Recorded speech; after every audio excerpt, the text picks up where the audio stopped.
Texas Chainsaw Massacre is one of the greatest horror movies of all time.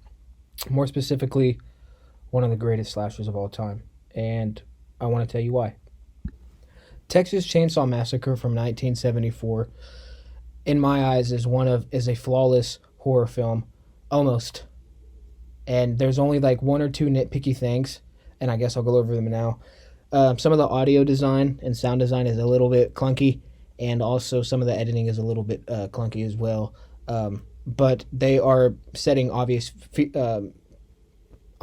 setbacks because due to the time, 1974, our film equipment isn't as advanced and editing software isn't as advanced as it is today. But make no mistake, this thing still holds up, and it always will. Every aspect that you could think of, it checks out on. The story and the plot and the characters and the intensity, the pacing is perfect, and that's probably my best takeaway. This movie doesn't fuck around. It's only an hour and a half, and the thing that sets this apart is from other slashers, especially back in the 70s and the 80s. This thing knows what it is, and it knows what it wants to do, and that's the beauty of it. It doesn't worry about stupid side plots with these stupid teenage characters that are going out on a summer trip, and it doesn't worry about sex. It doesn't worry about relationships and cheating and drinking.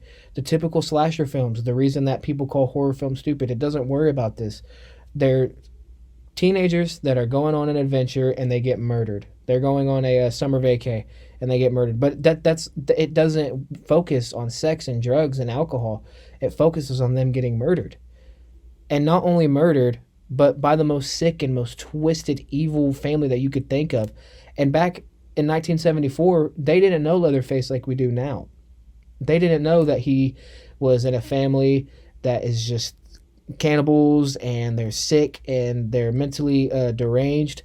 And they didn't know Leatherface was a dumpster baby that has mental problems and gets bullied by his family into killing, and that he's actually just a big baby and is in some ways innocent. And that just adds all more to his ominous person that he is in the original film. And back in the day when the audience was watching this, they left with not an answer. They left watching in a film that was absolutely terrifying with no answer.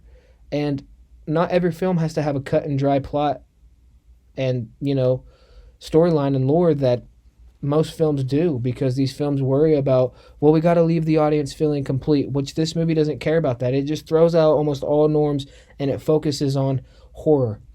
And this movie is sick, from Leatherface to their family to the bones that they keep in their house and to the grandpa.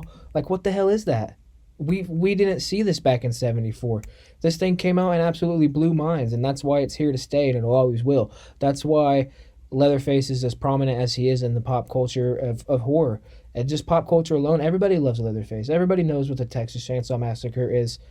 And one of my favorite scenes in cinematic history, especially horror, is that scene that I threw in on the beginning of the video. Just that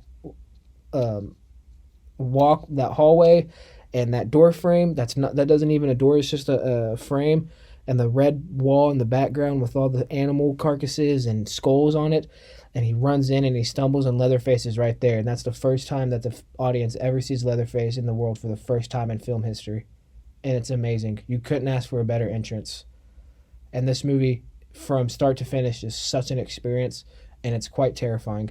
If you can get past the kind of cringiness, like I said, and the clunkiness of it all, and you can just invest into this character, into the story, into what we're watching, and into the experience, it's a great time, and it's quite terrifying, actually.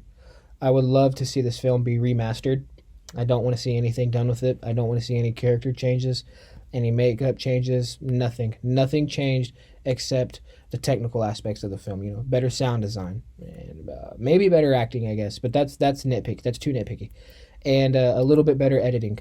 That's really about it. And this is easily one of my favorite horror films of all time. There's only a few that, in my opinion, do the whole slasher genre better, and I'm not going to get into that, but this is definitely a GOAT and a hallmark in the slasher subgenre of horror, and horror itself and film itself. This is how you do it. That's about it. See ya.